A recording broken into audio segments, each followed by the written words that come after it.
trauma is not an event. So a car crash is not a trauma. Sexual abuse most likely will become a trauma, but doesn't necessarily have to become a trauma. It's not an event.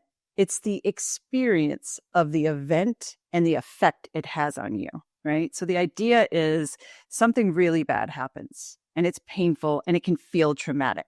Yet, if you have at least one attuned other to help you tell the story of your experience, to help you feel seen, soothed, safe, both physically and emotionally, and secure, you can integrate that horrific event and it won't become a trauma. Welcome to the Two Curious MD podcast.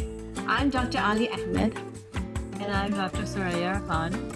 In this podcast, we are asking the unasked questions.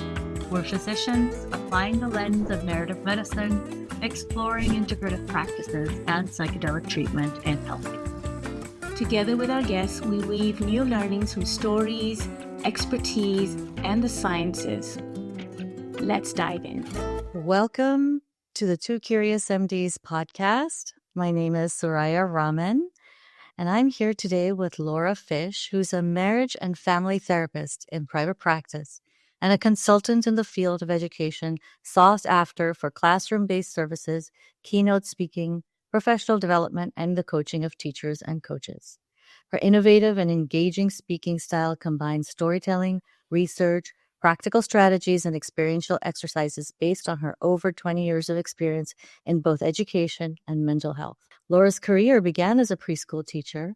There, she quickly realized the unmet need for targeted social, emotional, and behavioral health services for children ages 0 to 5. After earning her master's degree in counseling, she went on to work as a mental health consultant delivering such services. This included partnering with child welfare and special education departments to provide support for children with identified risk factors, special needs, or differing abilities to be fully included, as well as positive behavioral support planning for children with challenging behaviors. Welcome, Laura, to the Two Curious MDs podcast. I'm so excited to have you today. Thank you so much for having me. I'm excited to get started. Oh my gosh. As a pediatrician, I always think about my journey as well. It's like, how did we end up where we are? We start one place and we end up where we are, and your biography has just so much richness in it. So we're just going to jump right in. What brought you to this work? Tell me the story. Oh, beautiful. So yes, I went to Berkeley for undergrad and I got a degree in psychology, and anyone who does a psych degree knows you can't really do much with it. It's really go on for secondary. And I wasn't quite ready. After 5 years of undergrad, it took me 5 years. I said, let me go in and work as a preschool teacher. And I just fell in love. I loved children. I loved teaching. I always thought I'd be a teacher. But while I was there, what I learned is that there was such a need for the mental health support within that world. And back then, early 90s, it wasn't really offered. Preschool was considered babysitting. And so there wasn't a lot of funds or focus on that world. So as I was teaching, I went back and got my master's in counseling. And then I started to work as a mental health consultant or a behavioral health consultant, which meant I would go into classrooms and I would support the children with challenging behavior and try to create plans to support that child to be fully included, whether they had a disability or not. And at the same time, I started a private practice. So in between, I did lots of other things, working for nonprofits with child protective services, with wraparound support services. So I'm a very curious person. So I like to try many different things, much to my parents' chagrin, right? When are you going to land? When are you going to find something? And then I finally did. And right now, what it is I have my private practice. And then I also do trainings and workshops for parents, for educators, for anyone and I call them teaching and parenting with the brain in mind. So that's pretty much how I got here. And then now currently also, I'm really interested in psychedelic therapy. Obviously, I'm not doing that with the children, but I'm helping parents to find those services. And then I help with integration. Yeah. Right. Oh my gosh. Full circle. I love how that journey of curiosity, right? Like recognizing what it is that I resonate with, that I understand, and then taking that leap really, as you did, to be like, I can do this and it's not been done, but it needs to be done. And what does that look like? So that, early years are always challenging, or they're certain challenges that came your way that really, shaped you and gave you that direction? Oh, great question. Yeah, interestingly, you brought me back to grad school, and I had it was kind of the senior professor of the department. And I remember two things. The first paper he graded of mine, he said, Berkeley doesn't show. Ouch. And then he was quizzing us all as we were graduating, kind of what's going to be your focus? Like, do you want to be a structural therapist? Do you want to be cognitive behavioral? Do you want to be satire? Which theory do you want to work with? And I said, gosh, it seems to me that there's no one size fits all. So I'm going to use the theory that's going to best support the client. And he told me, Fish, you're never going to get anywhere. So he told me I was wishy-washy. And then when I started to get interested in private practice, everybody kept telling me, you have to take insurance. You have to take insurance. And honestly, it didn't sit right with me. I didn't want to have to give someone a diagnosis in order to get paid. So for me, diagnostics is important. I use the DSM conceptually, but I didn't want to have to give the insurance company a label in order to so I've never used insurance. So those were some of the challenges. I didn't get a lot of support. I didn't get a lot of encouragement. My parents did. My parents are amazing and they encouraged me, but I've never had a mentor. I've never had it's interesting how many blocks people have tried to put, you can't do this. It's not going to work. How could you? I don't know. And so I just encourage people, like, I believed in myself and it hasn't been easy and I haven't always been successful. And yet I've always grown and learned. And I think I've just kind of like believed in myself and just gone after what I wanted. So those were some of the early challenges for sure. Oh my gosh, that just like kind of landed, with if you're trying to do something a little bit even just non-traditional, a little bit like, hey, I don't want to think about it in this exact same boxed way. It's not a cookie cutter situation. Education, as an educator, I really admire that because education is for the purpose of solving problems in the world. Great. Well, yes. Yes. Yes. You see a problem in the world, you're like, there's patients in this age group that are not being served.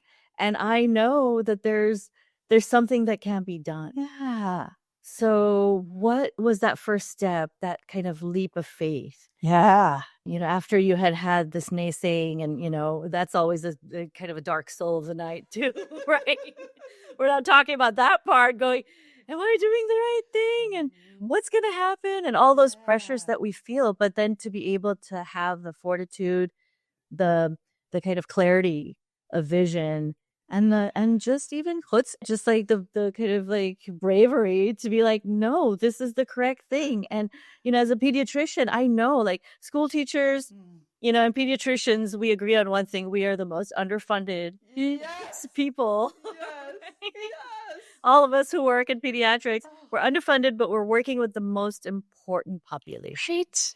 In that way. So let's talk about that. Let's unpack why this population is so important to both of us. Right. Well, I don't know for me, see if this resonates for you. So for me, I just thought to myself, okay, I can work with adults and I'm happy to. And I do. I work with adults. Couples therapy is one of my favorite modalities. Yet, if I'm really here to make this planet a better place, why don't I go downstream when the problems really start and try to prevent them in adulthood? So basically my joke is when I do trainings is I'm trying to put myself out of a business as a therapist. I don't want to do therapy with people. I would love for there not to be a need. However, I do think it's a very lovely, healthy thing. So it's just kind of tongue in cheek when I say that. So I'm into prevention and promotion, not necessarily intervention. To that end, I generally use naturopathic medicine. Even though it's out of pocket, I pay thousands of dollars a year and I have great insurance through my husband. But Western medicine to me isn't as open to prevention and promotion. It's mostly take a pill. I want to get to the root of something and move from there. So that's kind of where my heart is, where my soul is. And so that's what drove me. I don't know. Is that similar for you? Yeah. Oh my gosh, I'm learning so much. I've had to unlearn the Western medicine training that I had because I started in that downstream part where, it's all about medication and diagnosis and adults, right? And, as a pediatrician, we're trained to react to trauma, for example, or most of the time pediatricians, when we're in the room with our families, we're talking about, well, you got to do this and you got to do that. And this is the age you start some weaning at. These are the developmental stages that you can expect. But that's just the first step. That's just the foundation. How do we then thrive? How do we then allow parents? I mean, some of the conversations I was having with parents is this anxiety of how we're supposed to parent, right? And how we're told, what is parenting. I remember when I first had a child and I went into Babies R Us, I was in the Midwest, and I was just struck by how many products there were that people were trying to sell me that would make me feel like a better parent. But there was nothing there that I was learning about how to be a better parent, And like I picked that up from other, when I would see a really well connected family in my office, I'd be like, what is happening here? How are this family able to like connect with each other, have some humor, be easy with each other, see each other in the room, and that transmits, right? Even in a 20-minute conversation, you can pick that up. And then when it's not functioning, right? It's like, what is that? And a lot of times it is the parents' unprocessed material. They're right. Like we're talking about their attachment, that didn't happen. And where are we going to parent from if we've never been parented well before?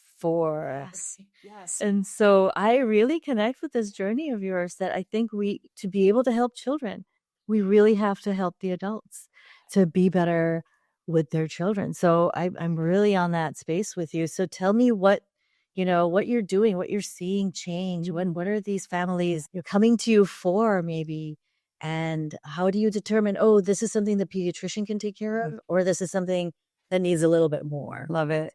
If I may, I first want to highlight something you said, doctor, which was really important. I hope your listeners picked up on it. I was kind of holding my breath when you were doing it. You said how you grew as a parent was you watched the families in your office. And I thought you were going to say the children who were well behaved, and you didn't. You said the families that were well connected. And I want everybody to hear that because people are so focused on behavior. But one of my taglines is we need to see the child behind the behavior. Also, when I work with adults, I want to see the adult behind the behavior. These are humans. These aren't behaviors. And so that is really, it is where my heart lies. And so I get a lot of pushback. I'm not a therapist for everybody because I don't believe in punishment. I believe in natural consequences. I don't believe in shame or blame. I don't believe in manipulation. I don't believe in control. My other saying I have is children are humans in need of understanding, not objects in need of fixing. So we're in sync with that for sure. So, right. And then also I took a leap of faith, as you said earlier. I've taken many in my life.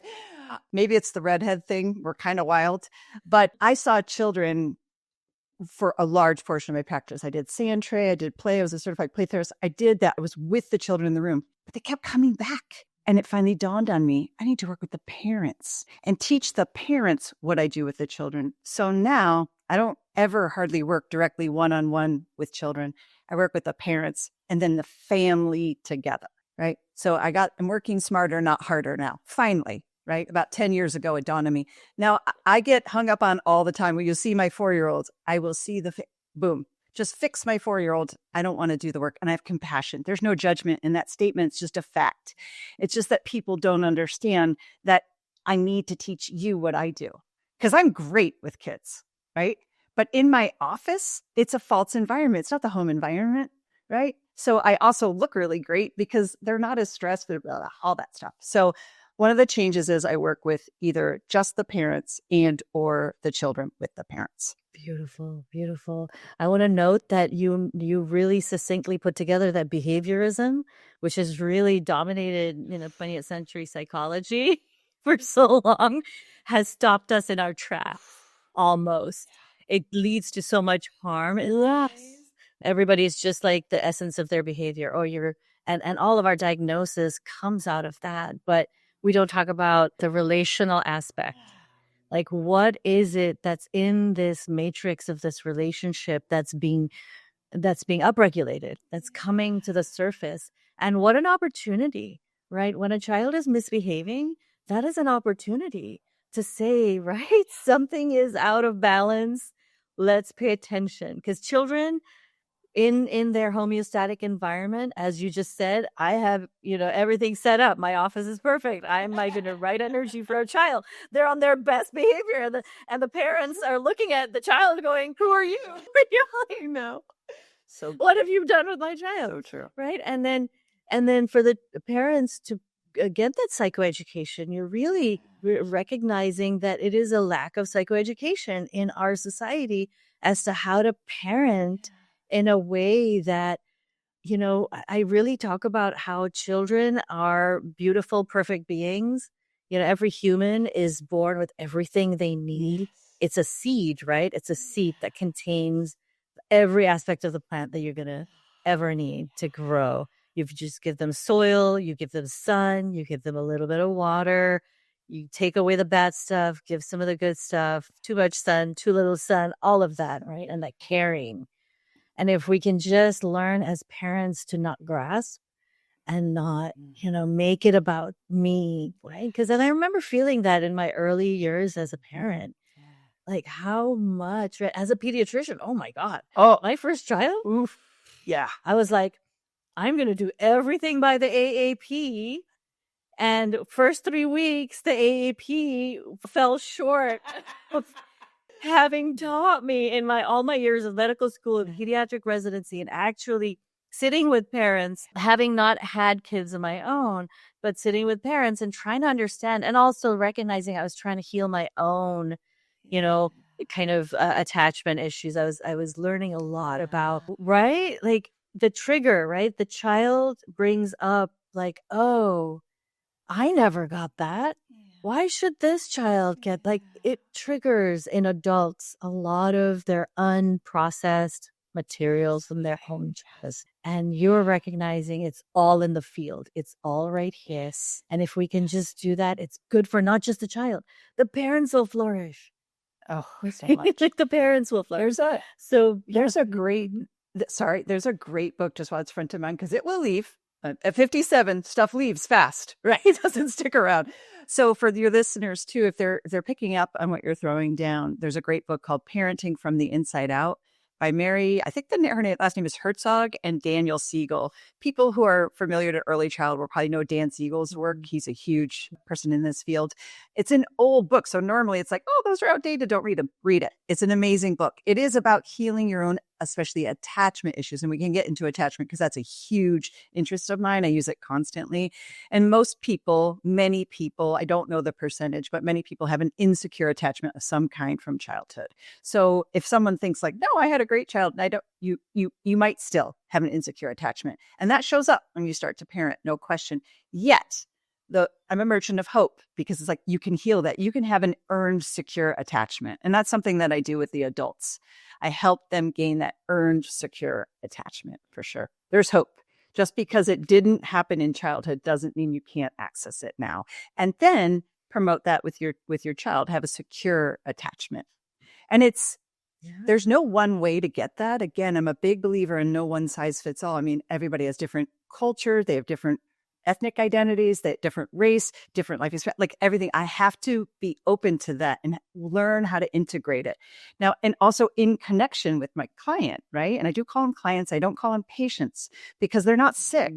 They're not sick. I don't want them to feel like a patient. You're a human. You're just a client. I also want to indicate I work for you. Because I know a lot of people who come in and they'll be like, okay, Dr. Fish, and like, no. Just put that down. I'm Laura.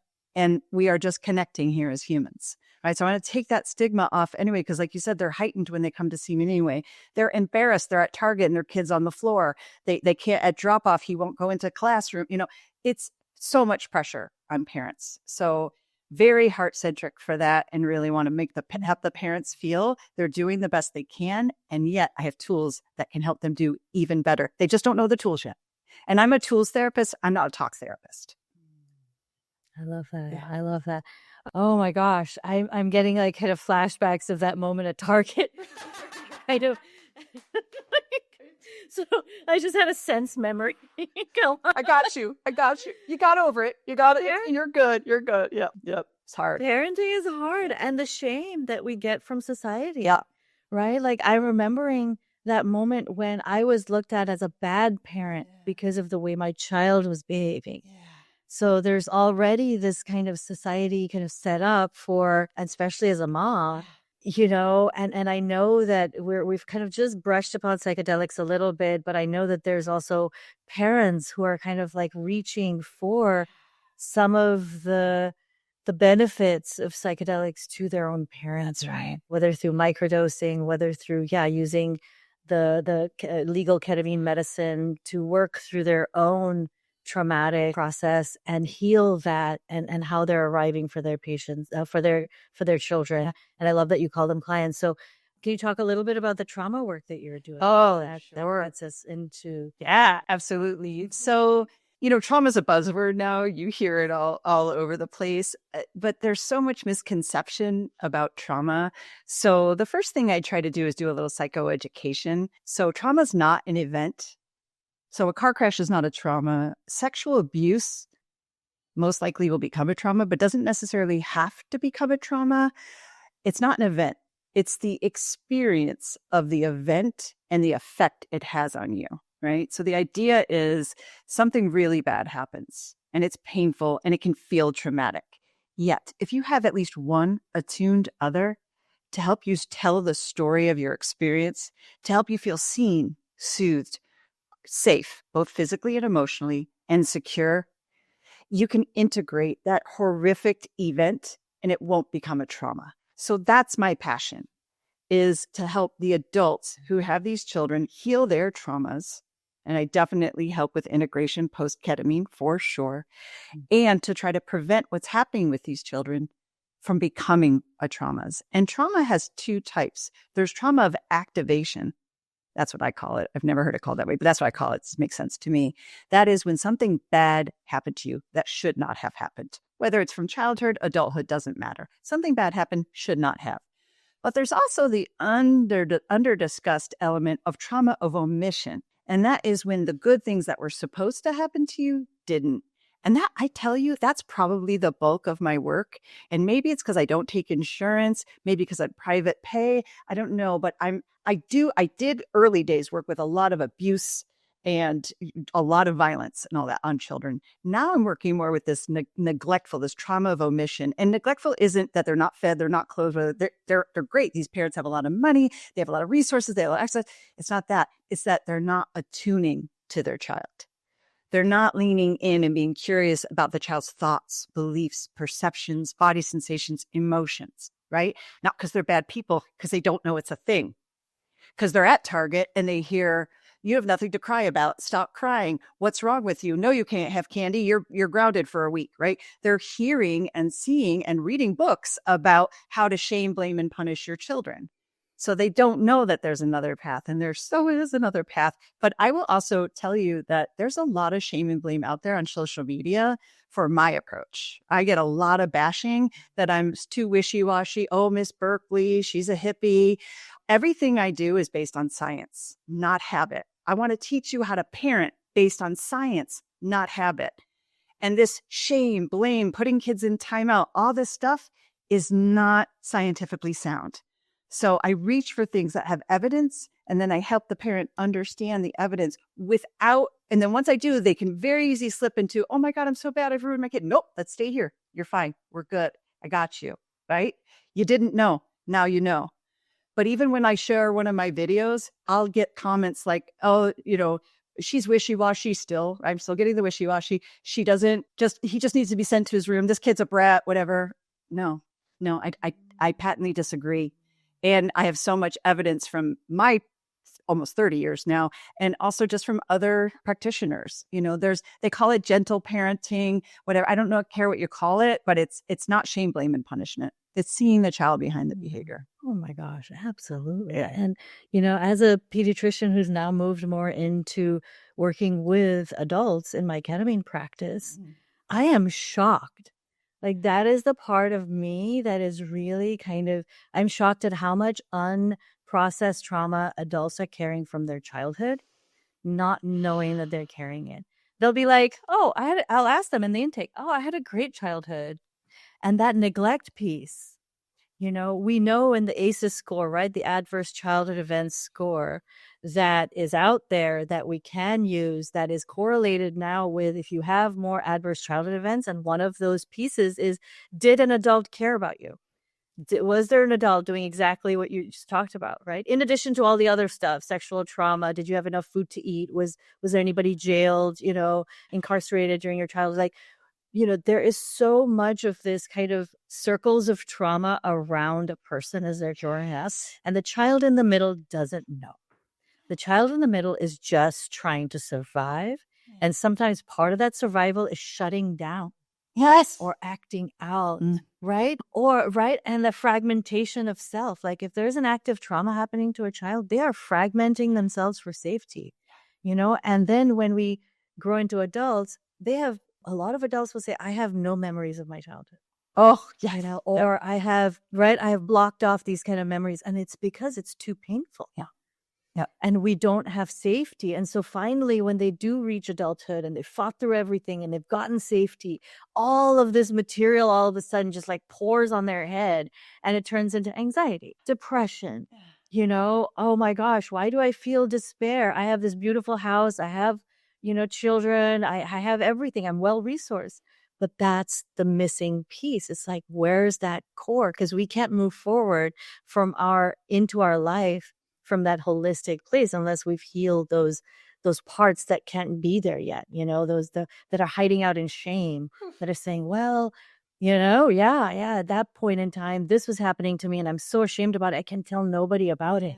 But you're so right. Like when we can tell somebody about it, and that somebody is a authentic, passionate presence who can say, no, there's evidence for connecting what you went through with what you're experiencing now. And let's not get lost in the shame and blame, but stay with it right now. I feel like that is the work that can really transform and just heal. I mean, that's healing. I'm so glad you're bringing that up because it makes me tingle at least 5 times a week in session. I have someone, I'll just kind of inquire and like, oh, I didn't have any trauma. No, I had a great childhood.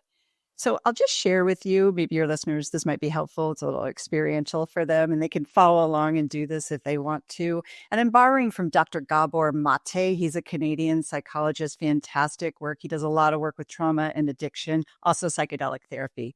But I like to modify other people's stuff sometimes. So the questions are a little different. But when someone says they have a happy childhood, I do like a little mini adult attachment interview. And what I say is things like, do you believe you were accepted by those who raised you?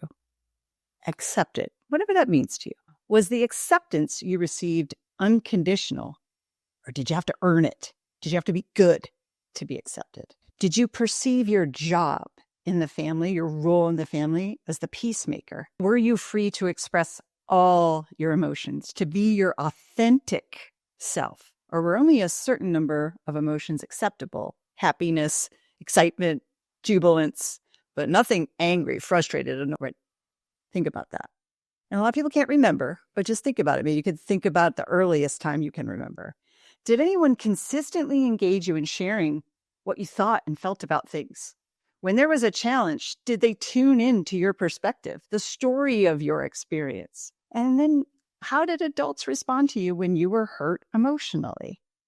So these are just some questions that can reveal the potential that perhaps there was there were some challenges in childhood that could have led to either trauma of activation or omission. And then I also will couch this on, I am not in the business of breaking up families or disparaging people's parents. That there's no essence of that there. I want to attune to my clients. So I have to ask these questions and get them to think about their childhood. So this kind of a way to kind of gently say, hey, there might be something there. And again, we're not going to disparage your parents. I'm not going to break up your family. I just want to help you heal. So the there and then is breaking through into the here and now. I can see it in the way you're speaking. So there was a there and then, you're just not really aware of it. And just in case people are going, oh, she plants memories. It's not that. I'm asking open-ended questions, right? I'm not saying yes or no. So that's how I avoid that. And so the person might say, yeah, I was free to express all of my emotions, right? And here's how, because I'll say that too. How How did that happen? So that's just one way for people, your listeners might think like, gosh, I don't think I had any trauma. And just a qualitative study I've done on my own, it's not an official study, men tend to dismiss any trauma more than women, right? And that's in a binary world, right? So if I'm using binary focus, it does tend to be, and I think this is set against the backdrop of toxic masculinity. It's not okay for men to cry. It's not okay for men to be vulnerable. It's not okay. Turns out it's not okay for a lot of women too. They don't believe. My mother-in-law just said last week, it's weak if you cry. And I'm like, but there's trauma there, right? Unhealed trauma. And I'm like, oh no, cry, let it out. It's okay. You're safe. Yeah. My gosh, how powerful! Yeah. How powerful! I know Gabor Mate's work, the compassionate inquiry, that he does in these conferences where all of these like really well established professional healers, therapists, doctors will go there, and we will just break down and bawl and cry and open up because it is the correct question. Yes. You're asking these questions in such a beautiful way. Yes. Did this happen to you? Yes. Right. I love that framing. And did this happen to you? Because we're not getting into the blaming of like, what did you do to deserve this? Or what are your parents, right? Like, let's blame the parents. And that is a story that just is, we can get lost in it for years and years and years. And maybe even the danger of that single story, right, is that we break down those relationships because no matter what happened to us, if those parents are here now and they're older, they have evolved, they have changed. There's opportunity for us to just redevelop and reparent ourselves and enjoy whatever is left of that time that we have together, right? And how healing that is that we free ourselves. I really think we free ourselves of what happened to us when we do this work. And so a whole person can step into their parenting role or their role as a partner and in their community and at work as going, yeah, I don't have to show up as the self that needs to exert control to feel good, needs to hold on to my emotions because it doesn't feel safe. And I've never experienced that safety. And that can, we're living in this community. And you mentioned social media, and I feel like that's what it is. It's become a concentrator of that conflict-ridden spirit that exists in our world because we haven't done that work. Yeah. And so we're all just committing that, like, for somebody to come out, people to come out and say, oh, you're hippy dippy. Oh, you're this. Oh, you're that. It's just like, all the time. From where are you, on what evidence are you standing on? I mean, I am a little bit of a hippie. Oh, I am a little bit of a hippie, but I was born in 1968. So, so I'm just open. I'm receptive. I'm not narrow, and so I'm also humble. I'm like, I know enough to know I don't know everything. So why not be curious? Why not read this study? Don't just read social media. Find a study. Because anyone could put something on social media, and I hear it sometimes. I'm like, no, that's not. There's no evidence for that. But if I may too, I want to talk about something you mentioned earlier. You're really elegantly pointing to a lot of the work I do, and you're talking about people will hide. They're not their authentic self and true self. So you're really referring to Dr. Richard Schwartz's work on parts work, internal family systems work. And so that's a huge part of my work with adults and even children as well. So we all have an essential self. We're born with it. We don't have to work on it. But when we are born, like you said, we have everything we need. We're this beautiful seed. But when things happen that shouldn't, or when the things that should happen don't, we split off and develop different parts of ourselves, what Dr. Schwartz calls managers. And they're meant to manage the system because your internal system is suffering because you don't have an attuned other really attending and befriending it. And different parts of us get put into exile, basically jail or prison. So I'll just use a personal example to kind of illustrate that. So I'm fiery. I'm a redhead. It's real. We're fiery in general. Okay. And my mother, bless her, and when she listens to this, Mom, I love you. And we're good. We're good. And my mom had a lot of anxiety. Plus, my mom was a baby. She was 25. Your human brain, we now know, fully develops in the early 30s. Some people are even saying 40s. Okay. So my mom was 25. My dad was 27, trying to raise 2 kids. Okay. So when I would get stressed, when I would get big, when I would have a big emotions, it rattled my mom. And so she would shut me down, send me to my room, send me away. And so that kind of fiery part of me had to get put in prison. And I had to kind of be this robot version of myself. And so I had managers, an inner critic, I have an inner perfectionist, I have an inner doer who has a hard time resting, right? And it was all to overperform to please my mom. And so I sacrificed authenticity, who I authentically was, to maintain the attachment. And listeners, every child will do that. It's subconscious. It's in our wiring. We subconsciously know these humans here, they keep us alive. So I better shut things down in order to maintain that attachment. But sadly, what happens with this, these parts also carry these negative cognitions. Something's wrong with me. I'm not good enough. My needs don't matter. Oh, it's not safe to show your feelings. I am powerless. I can't handle it. I can't trust my judgment. I mean, I could go on and on. In the EMDR, the trauma work I do with adults, there's a whole list of cognitions in 6 categories that we review. So this is why it's really important to try to prevent a lot of that narrative. We can undo it later, but it's really hard to undo. And children will always believe they're bad before their parents are bad. Right. And I think there's some quote, and I always get it wrong. Dr. Becky always does it really good. It's like, better to live in a world full of devils. Oh gosh, I can't believe it's basically saying like, it's better to believe you're the devil than your parents. Right. So I messed up the quote, but it's so important. Right. Even if the children are telling me my mom's mean or my dad's mean, they will say that. Yet they really believe they're mean because they did something wrong. They're bad. Right. And so this parts work, this IFS, internal family systems theory, is about integrating those parts. We update the managers, put them in their natural states, release the exiles, and then you have so much more energy, you have so much more balance. You still get triggered, but less frequently, with less intensity. And when the triggers happen, there's a shorter duration. So IFS, psychedelic therapy, EMDR, huge tools in my arsenal for this type of healing for parents. And besides the psychedelic, also for the children. Absolutely. Oh my gosh. You just encapsulated it all, because you're right. Like, the IFS is something that I've had to learn, because as a ketamine physician provider, I so many times people are able to connect to that authentic self energy for the first time. Yeah.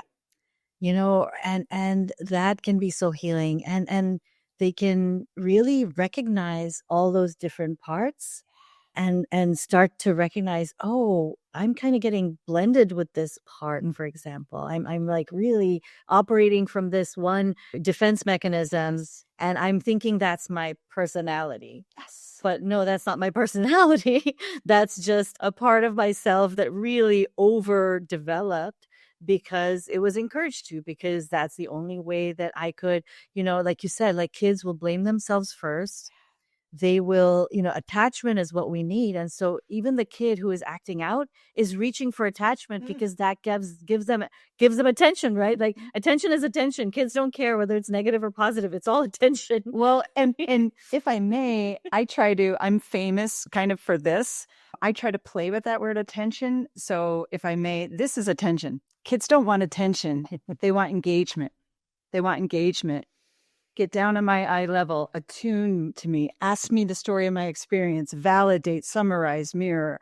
And so this is just another way to think about it, is they need engagement. And how could we ever have a problem with that, right? Because this is what I hear all the time. Oh, they just do it for attention, with this negative voice. And I'm like, why is that so bad? It's the behavior they don't like. I get it. But they're missing the fact that, yes, they need engagement. They need you to attend and befriend to the story of their experience. It's not a want, you guys. It's a need. It's a biological imperative. And like you said, it's like we get blended with our parts. We believe the stories these parts are telling us. And these parts are an adaptation. And thank God we adapted. It helped us survive. Even if it wasn't, listen, I grew up middle class. My parents have been together since they were 14 and 16. No one drank. No one hit each other. My mom had some anxiety. I had a really good childhood, and I still had stuff to clean up. I did. Right. So it can happen to anyone. It lands in every socioeconomic status, every race, every ethnicity. but it can be cleaned up. And it's just that I had to make adaptations in order to survive, in order to please my mom. Okay.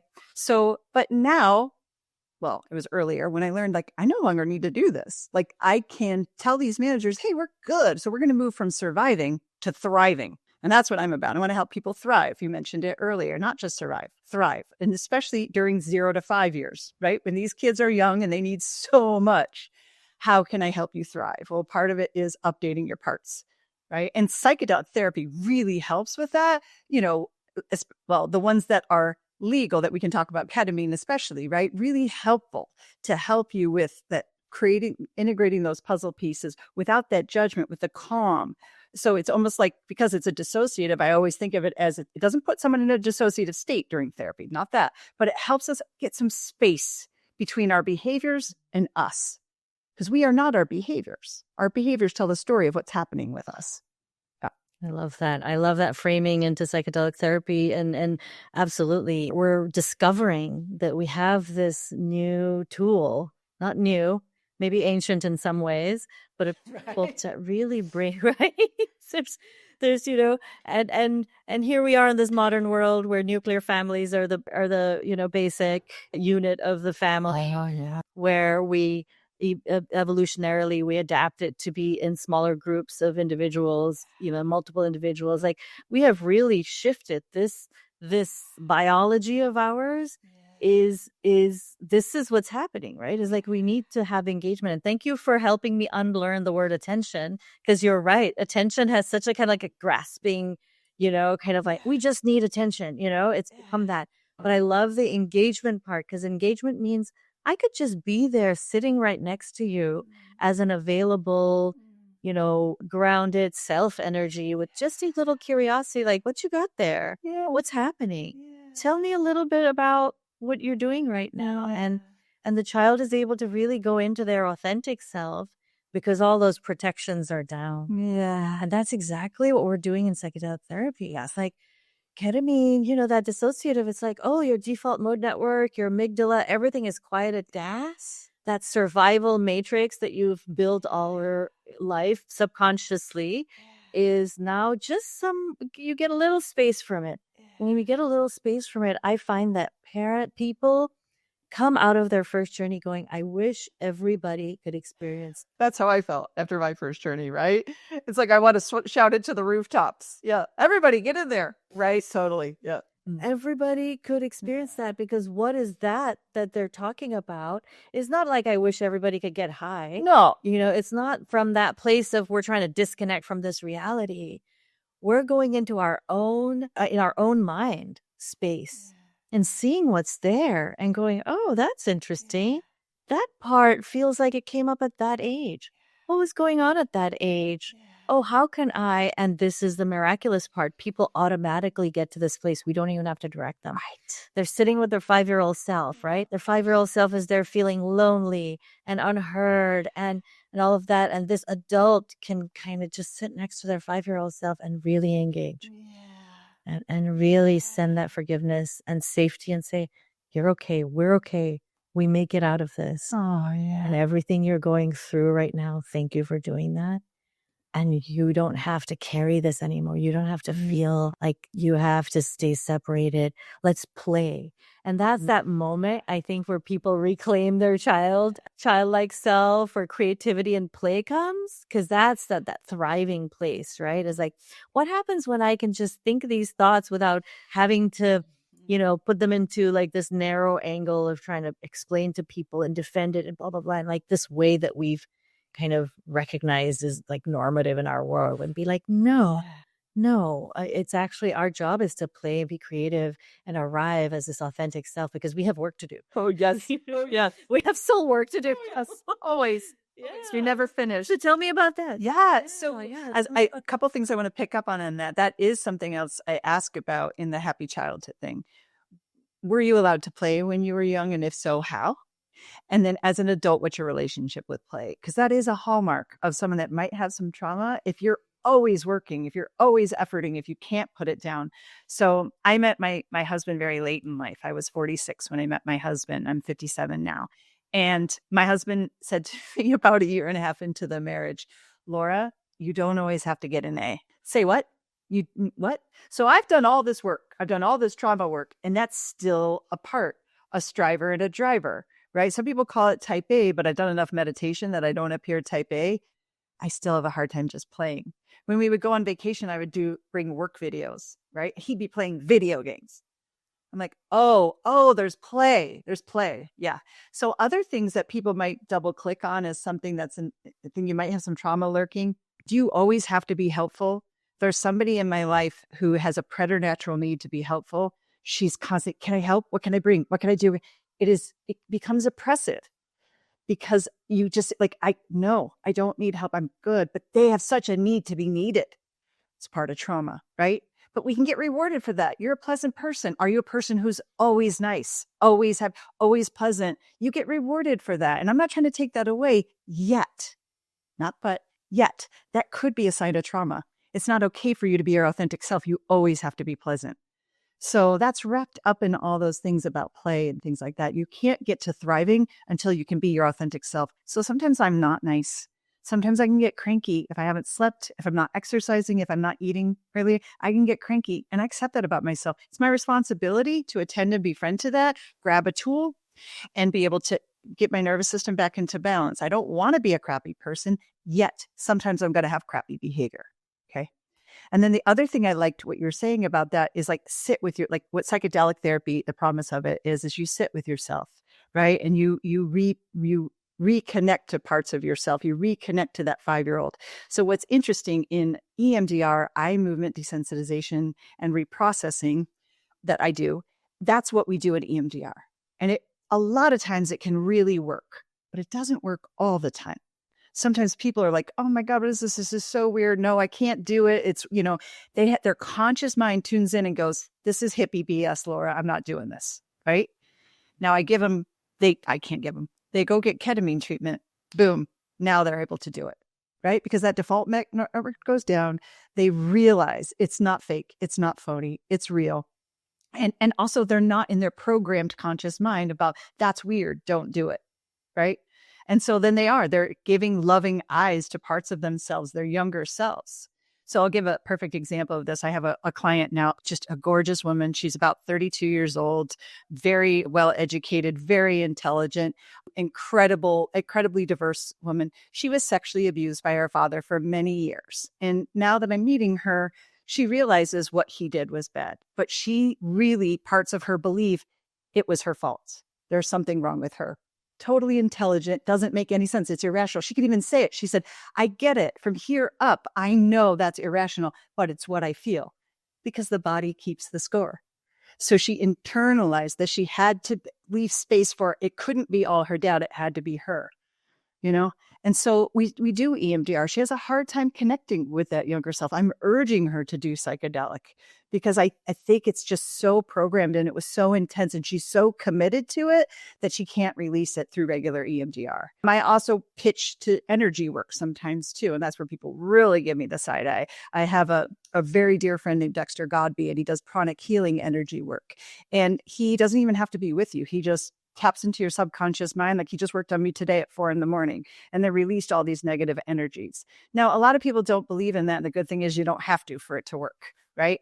And it's just, but I can only do so much. I can only work with this conscious realm because I'm only trained in the conscious realm, but I can pivot to a psychedelic practitioner. I can pivot to an energy worker, and then I can help my clients take advantage of that and then work with it in the therapy space. It's gorgeous. I love it. I'm so blessed. It's beautiful. Yeah. It's so beautiful. It's so beautiful. And thank you for bringing that in because there is a subconscious way that we can, these are mechanisms that are coming out subconsciously. So yes, we can also work with them subconsciously, and energy comes up in ketamine work, and I'm learning so much because that was not a part of my Western medical training, is to respect that, to recognize that there are healers who can attune to that with their own bodies.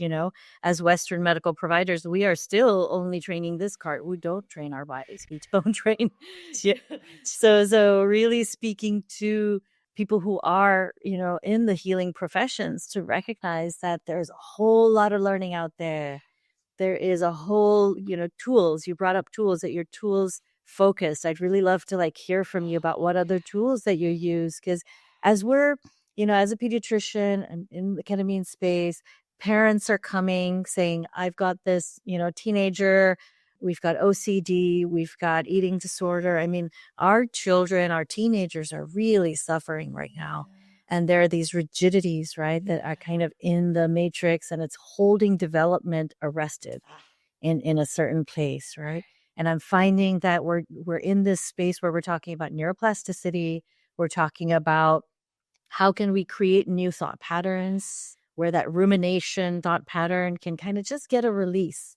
And there's actually studies to show that, as we're doing this psychedelic experience, there is kind of like, I tell my patients, this is like, there's a ka-chink as you hit a reset on a computer CPU. In a similar way, there's a ka-chink to the energy space that we all have, right? Our energy, they can actually look in scans, fMRIs, to see, okay, where is this energy mostly going in this brain pattern?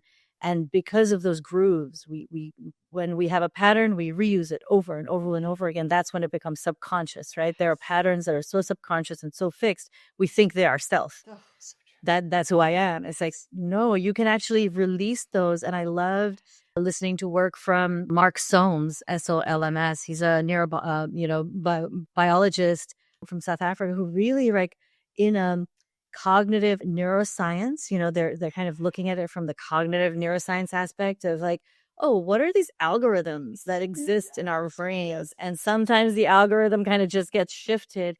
And with this neuroplasticity that we can have now, you can be 50, 60, 70 years old. You can build in neuroplasticity through exercise, through breath work, through, nature and the psychedelics and the ketamine. And when we free up that energy and we do that behavior, use these tools that you're talking about, we can create new pathways of behavior and being and relating to where we can, it's still there. The pattern's still there, but I can at least free myself from it consciously, and that improves my life. So what are some of these? Yeah, we can kind of tools. leave our list with some Let's tools. talk through it. That's the fun part. Well, I'll pull the thread that you put out there about adolescence. And while I'm currently not working with adolescents on purpose, I did for many years. And one of the biggest things is parts work.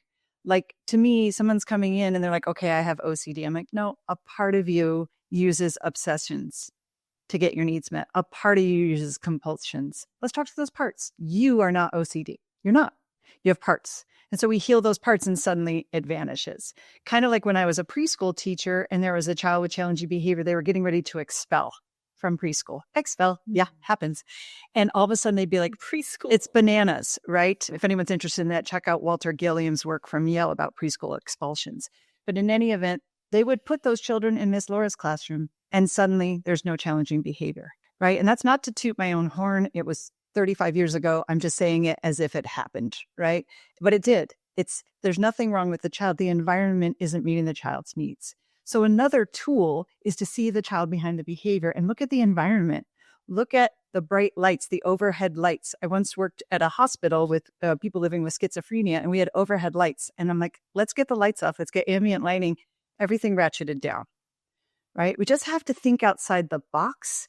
And that's why sometimes Western medicine, listen, I just had a hip replacement. Thank you, God, for Western medicine. They did an amazing job. Gorgeous. I had an actual thing that needed to be replaced. But looking at the environment is not always a thing for them, right? That's why Dr. Casey Means' book, Good Energy, is so incredible, because she was a Stanford trained ENT, and she's like, hold on, I can't talk to them about their thyroid or about diet. Why? So she became functional med. So that's kind of how I am. I'm like a functional med or a naturopathic therapist. I'm looking at all these things. So how do I access that? So another tool that I have is something called the Trigger Decoding Worksheet, and it's a part of EMDR. And instead of journaling, I used to only use journaling, but journaling can actually, the risk with journaling, it integrates the left and right hemispheres of the brain to journal. But the problem is people tend to focus on the story of what happened, not on their sensations in their body, the images that came up when it happened, their feelings, and those persnickety negative cognitions. So the Trigger Decoding Worksheet, the TDW, you do say what happened. Somebody cut me off in traffic. That's all you write about that. That's all you write. And then you make it about you. What was I feeling in my body? What was my behavior? I swerved the car. I maybe flipped him off. I yelled something. Maybe you didn't do anything. You froze, right? What part of your nervous system when you're in fight, flight, freeze, faint, fold, or fawn? And then we look at what were your body sensations? What were your feelings? What were your negative cognitions? And then we look at subjective units of disturbance, 0 to 10. How disturbed were you? And I have to give credit to my mentor, Susie Morgan, here in San Diego, who's Precision EMDR, her training center. She trained me in EMDR. And this is a tool I got from her.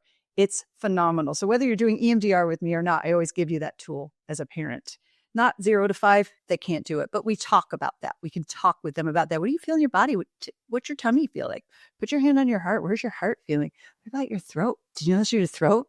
What story is your throat wanting to tell but doesn't want to, is afraid to? Another tool that I use, I do a lot with the vagus nerve. So I'm really into Steve Porges's work with vagal tone and vagal work. I wear a monitor mostly for heart rate variability.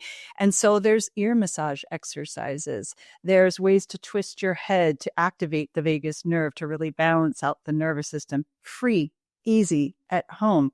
And even though people tell me they don't have time, you have time.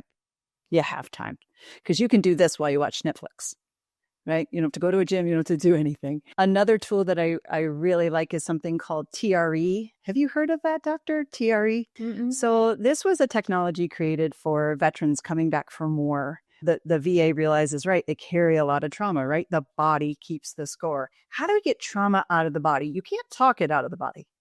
You can't exercise it out of the body. Exercise is great. That's a tool. All my clients, I want exercise, exercise, exercise. And I point to Dr. Stacy Sims for that for women, because especially women in peri or postmenopause, they should not be doing zone 2 exercise, really. They should be doing more zone 3, 4, 5. Take a look at her work if people are interested. So it's also not one size fits all for exercise. But the TRE is about you actually get into, you tire your muscles a little, and then you get into a position and your body starts to shake. So you know how if you're watching National Geographic and a lion is chasing a gazelle, the gazelle will flee, right? Get out of there. But animals are programmed, if they don't think they're going to escape, sometimes they drop and play dead because they know animals prefer live prey. They want to kill the prey. So they play a gamble where maybe the lion will walk away. And if he does, the polar bear, the gazelle, any cheetah, they will get up. And what do? They shake, and babies shake. But we learn it's weird, so we don't shake, right? So it's a technology to implement that natural shaking response, and it releases what's held in the body. And so I have something I call my tools page that's only available to clients. I don't make it public. I'll give it to your listeners if they email me if they want my tools page. But that technology right there is really incredible. And I've seen it be life-changing for people because it literally frees up that space inside of you. I'll pause there because I've been talking a lot about tools. See what you think. Oh, this is absolutely fantastic. And I'm just thrilled. And thank you so much for offering that. We'll definitely have that in the show notes. And, great. We'll put your email and website. I'm just, in awe of how learning about the body, learning what already, all of us have this body. We have this knowledge that we can use if we learn it. Just like you said, simple tools that really recognizes that the body has its own mechanisms that already have evolved. Yes. And we may not know about it because we've never experienced it or never been taught about it, or it's been pathologized and we just shut things down.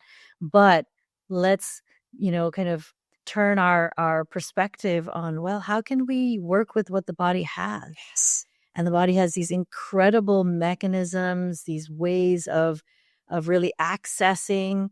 And you talked about heart rate variability. We're realizing that this vagus nerve, we can just decrease our blood pressure by just breathing. Yes. Shaking, belly breathing, all those things are things that we can do. There's no time that is needed. There's no special tools. There's no special even training. Yep. And so really thank you for breaking down those barriers that I think we all carry in our minds about what is possible. Yeah. We are very unaware. And I think we're at the cusp of a movement towards all of us learning more, being able to self-regulate, to recognize that we do have agency, and getting out of this kind of like top-down model of here's your problem, here's the pill, see you next month. I don't care about you as a person. And, physicians are burning out. And then we are the frontline workers who have really, kind of been uneducated about trauma, even as we have been thrown into traumatized spaces and have had that secondary trauma, and so that moral injury and all of that, like we are recognizing like, whoa, we're doing this all wrong and we're not serving our patients and clients to the utmost ability that, we're not using all the tools that are here. It's true. I think I have a lot of physicians as clients, and I think they're almost in some ways, love you guys, but my worst clients because they aren't doing the stuff. And I'll give an example of Dr. Gabor Mate, who we referenced. He was asked to do an ayahuasca ceremony in South America and lead a bunch of physicians that were coming over from the West. And after the first night, the shamans brought him into the room and said, you can no longer be part of the circle. And he was like, well, you flew me over here. You're paying me, whatever. It's like, no, we're going to do private sessions with you. He's like, why? You have so much darkness and so much dark energy, right? That you're actually negatively influencing the rest of the people. And they said, in general, physicians, when they come, are the hardest because they hold so much. They don't use these tools, right? And so breath work is a major tool I use with. It's free, but there's hundreds of pranayamas, breathworks. There's hundreds. So it's not just 4-7-8. It's not just box. Sometimes it's, just breathing in the lower 2/3 of your body, hypoxic breathing. I'm really interested in hypoxic right now. So but it's hard to keep people in therapy long enough and get them to try it, right? So I give people the tools and I ask them to try them out. About 50% of the time they do, right?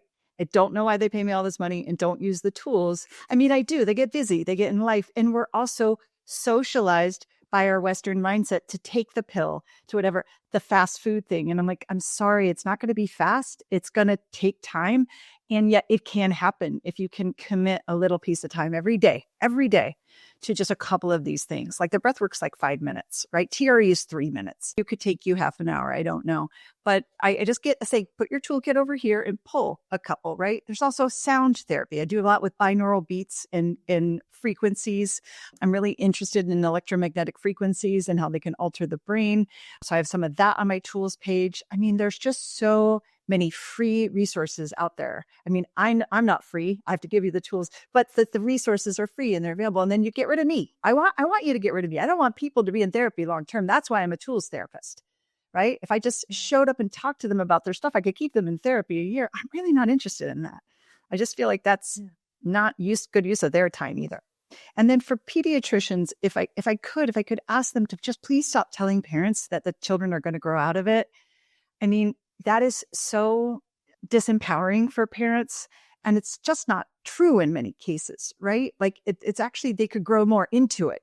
Like what we've been discussing is if 0 to 5, they're having a lot of these habits, it gets programmed into their system. They're developing parts. So in fact, doctor, no, they're not going to grow out of it. It's going to get worse. They're going to grow into adults with trauma. So I just think it's why I use a lot of developmental pediatricians, because I feel like there's more of that awareness there. I'm not saying I have some really lovely pediatricians that are open to it. Absolutely. And I'm hearing more and more about mindfulness. That's a huge part of my work as well. With people come back and say, oh yeah, my pediatrician talked to me about mindfulness with my child. What's that? And I'm like, oh, let me show you. Let me help you with that. So that's awesome. That's encouraging. But if we could get out of that, they're going to grow out of it and get out of until they give them something to do. To work with it. Please.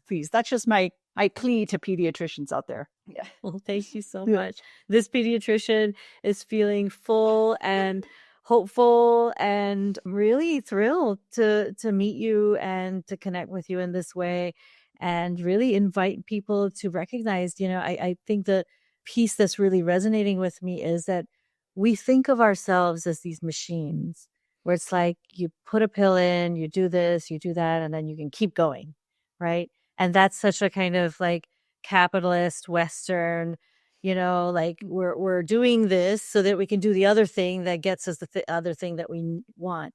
And here we're saying, no, actually, it's a daily practice. Your body responds to small, simple interventions. and it is over doing something over time, do it for 5 days, do it for 10 days. Notice how you're feeling, be your friend, and let's let go of this idea that we need something else to fix us, right? That's such a broken story. It's like, I'm broken, I need this to fix me, instead of, no, I actually have all the tools. I just need to activate them. Yes. I need to learn about them.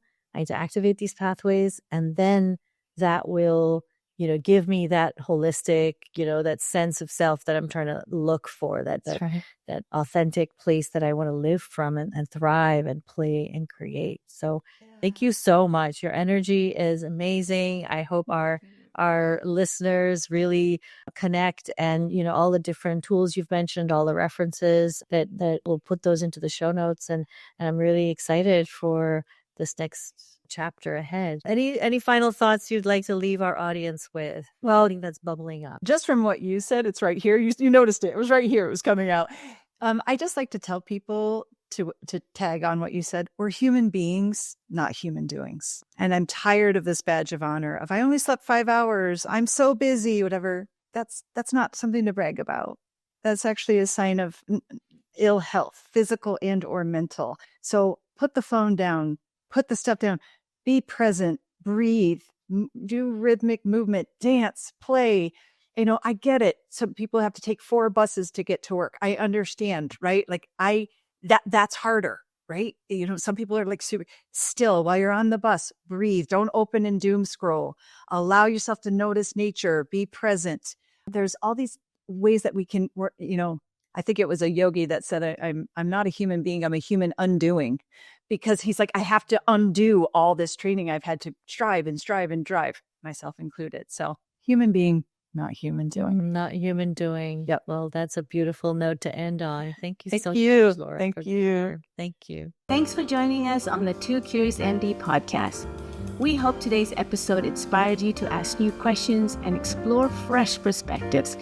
We challenge you to ask us those unasked questions that you're curious about in your medical practice, condition, health, and wellness. If you enjoyed the podcast, don't forget to subscribe, share it with somebody just as curious, and leave us a review. It helps us keep the curiosity alive. Post or comment with a question or curious inquiry that you have and seek to explore or learn with us. Stay curious, and we'll see you next time.